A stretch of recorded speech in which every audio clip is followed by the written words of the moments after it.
It's good to see you guys. Team meeting was energetic. Everyone's looking forward to this week. We have a really strong opponent.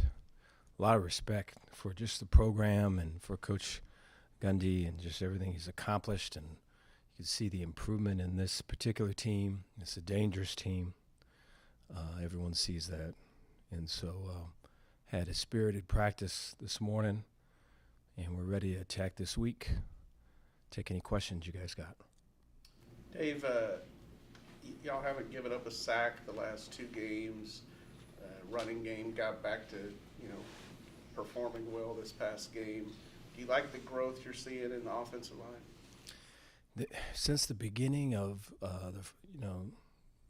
the season, really first game in on to the second, there's been improvement. It's been the consistency part that's been what's been lacking. And I think, the Iowa State game, there's some to be desired. I think one of the things that was happenstance of just the structures of their defense and our offense was them rushing three gave our O-line confidence that they can block, And so I think the confidence has so much to do with it.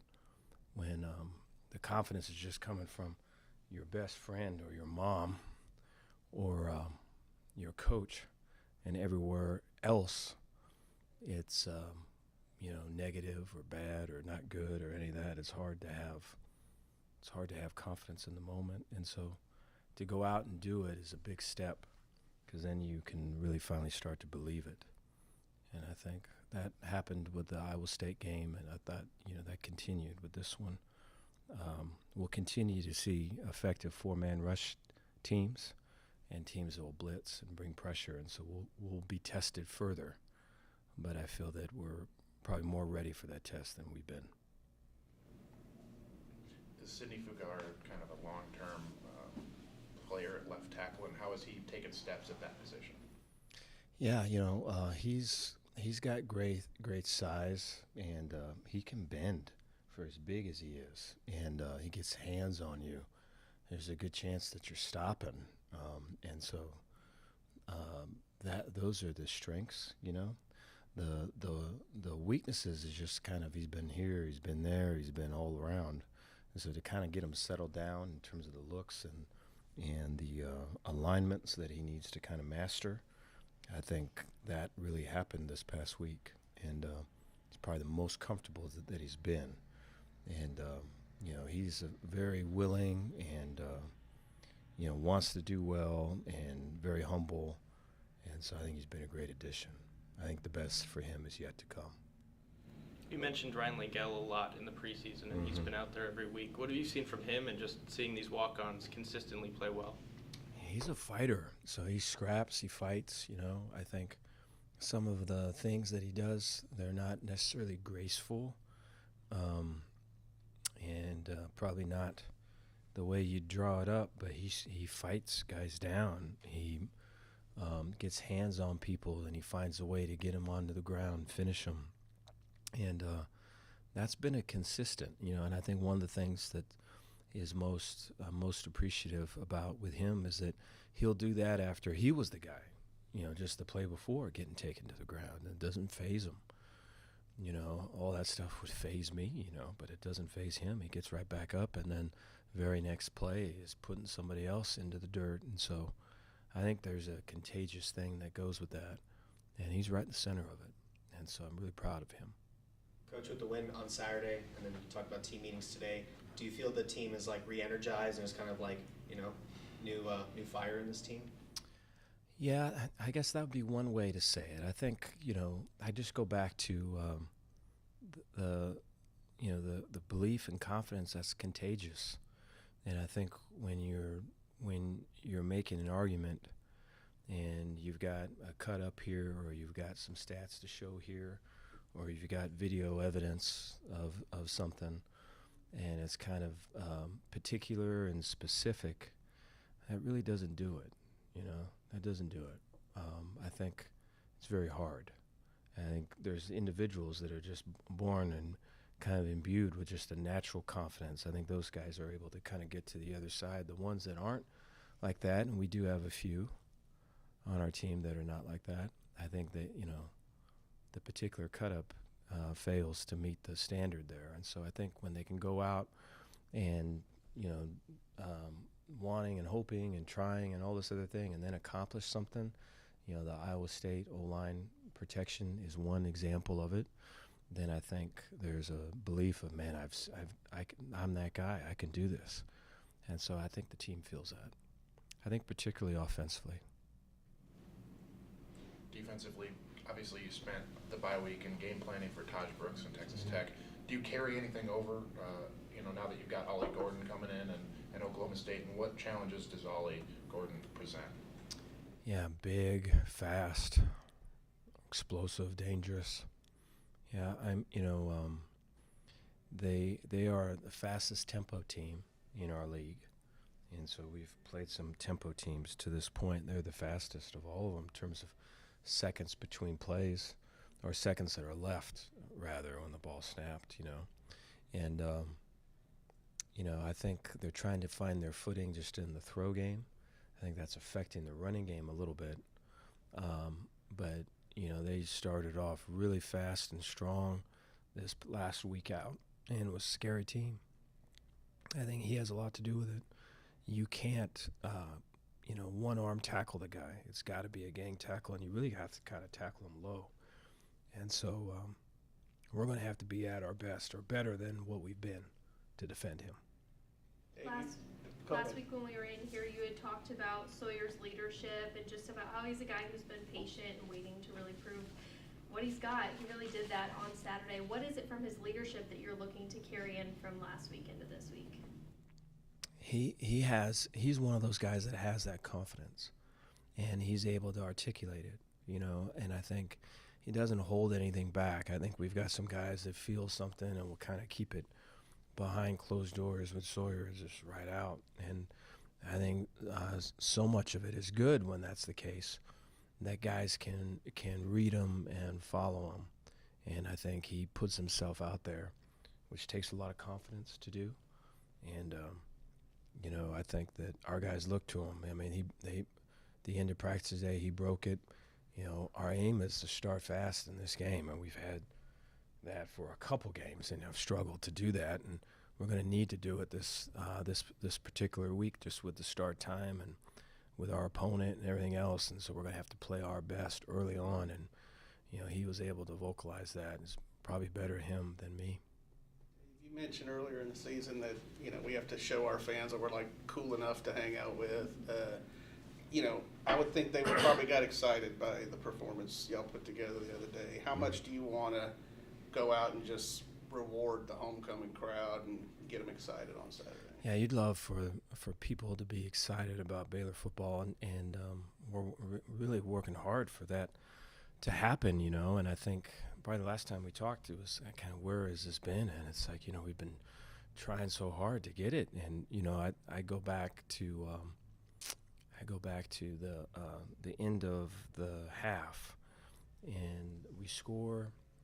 And we go into halftime. We're going to get the ball back. We have an opportunity to score again. We got an opportunity to go 3 and out, get the ball back, and extend the drive. And the total complete opposite of that happened in every way, And so those have been the struggles right there. But I think what's good about our opportunity now is that happened, and we battled through it, and then basically did that with the Caden pick and the touchdown that followed, and so I think, again, with the confidence piece, once you've done it, we can do it again, and so I'm hopeful that happens, and that happens fast, because I think our fans deserve it, our kids deserve it. We're going to have to go and earn it. You mentioned starting fast, and really Saturday, kind of the most complete 60-minute game, at least the offense has played. What do you feel like is the key to carrying that from week to week to week? I think now is the time to be really kind of particular and really focused on areas that we can get better. And it's not the time, if you have a chair that leans back, to not recline. I think it's time to maybe stand up and time to kind of get moving on things that you're not doing particularly well, things that we could have done better. And there's a bunch of those things, on both sides of the ball, special teams included, who had a hell of a day, but we have to, today is the day we're kind of losing all of our stuff on people to get stuff right. I think the team knows what we're capable of, and they can see it, and they want to achieve it too. They need a little extra push. Dave, I'm guessing y'all record missed tackles. Was this the best tackling game maybe for y'all all year? It was, yeah. I thought that the effort and everything, I think it's been good throughout the season, but this was probably the best here too. I think a lot of it was in the bye week, we really tried to simplify things. I think so much of it, the issues on defense have been me. It's been so long since I've called it, and trying to get to know this team and what they can do. And we've really simplified a lot of things. And I think we have a good idea of who we are and best way to play it and all that. And so I thought that we had cleats in the ground and we were ready to play and all this other thing. I think the Iowa State game was the exact opposite of that. And so we had to make that big correction. I feel like we did. How good was it to get Caden Jenkins back? And do you think that interception and the way he played can kind of help him bounce back from some early season struggles? I think so. I think that that was a down where we were showing quarters. We had been a really, really heavy quarters team, and safeties and Caden did a great job of really disguising it and showing kind of our base coverage, and then Caden sloughed off, and the corners or the safeties kind of opened up, and we played two, and by the time the QB saw it, it was kind of it was too late, and the ball was out. And so, I think those are the things that we're going to need to do. I think we're going to have to be able to get them halfway there in situations, and I think we got the guys that can get us halfway back home, And so I feel like it's nice to be able to kind of put somebody to the field and show or in the boundary, show one thing, and get them on another thing and have them take advantage of it. And I think there's going to be more of that coming up. Even after some of the losses, you said you were still, seeing the guys working hard in practice and playing well in practice. Just, do you feel like Saturday was a little more indicative of what you had been seeing in practices weeks before? Yeah, I think it's always difficult. I've been, I recognize I've probably talked about practice too much, here. And so, but there's, you see guys make incredible plays. You see guys rise to the occasion. I just think with all of it, they're showing up for a meeting, and having the right mindset and attacking it is one thing. Showing up for a walkthrough, having the right mindset and, being intentional about it's another thing. And then you just go down the line of whether it's a practice or it's a scrimmage or it's a, opening game or it's an away game or it's any of these things. All of it is another level of competition. All of it is different. And all of it brings you to a higher level of kind of do or die. And I think, you don't know until you know. And then you got to face yourself, and then you got to get better. And so I think that whole thing's the thing. And I think our guys have gone through that. Probably not like this, like you'd like. Probably a little bit like this. But this next one's a critical one in just that journey, let's say. And so I'm excited to walk with them through it. Dave, he's still young, but is Caden one that could play in the NFL someday?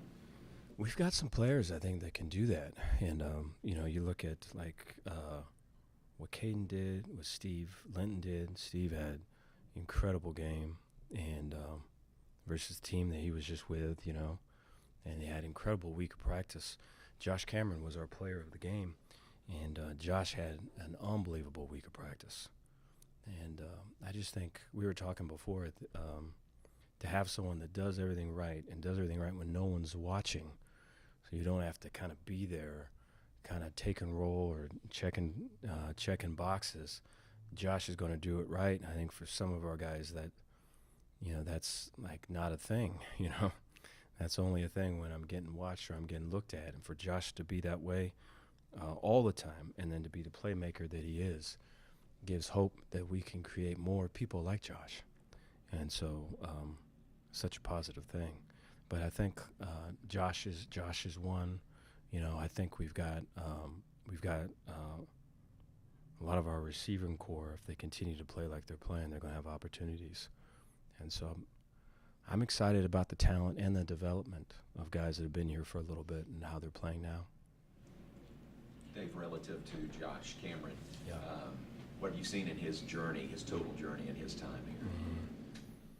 There was a point in practice on Tuesday this last week, and it was right at the end of practice, and we have scout team periods. This is the first year that we've had scout teams or look teams. We haven't really had those before. We would go ones versus twos and that, and I think the offense at that time was maybe not having their best day, was maybe slacking on details with versus the scout team. And Josh is a really good-natured, great heart, all of it. He threw his helmet down and he just said all of the S and F words you can imagine, and just said them in like such a real like violent and frustrated, like we all were, and all of it. And he got everybody's attention, and they all kind of stood up. And he flipped that practice around for the offense, and so that's great growth right there with Josh. I imagine, if we're making a Disney movie about it, you'd probably choose different words, but I think he got their attention, and for him to be able to stand up in that moment and take charge like that, that's the growth in him. Ketron Jackson, Dom Richardson, Kendrick Simpkins all missed that last game. Are they practicing? Do you expect them to be back Saturday or close? Tron is back. Tevin Williams is back. Who else did you mention? Dom Richardson and Simpkins. Don't know about them. Yeah, we're still going to have to see. We're hopeful. I think hopeful for Simp. I think Dom may still be a minute. And then what is DJ Coleman's status? He's back. Yeah. Awesome. All right. Thanks, Thank Dave. you, guys. Thanks, Dave.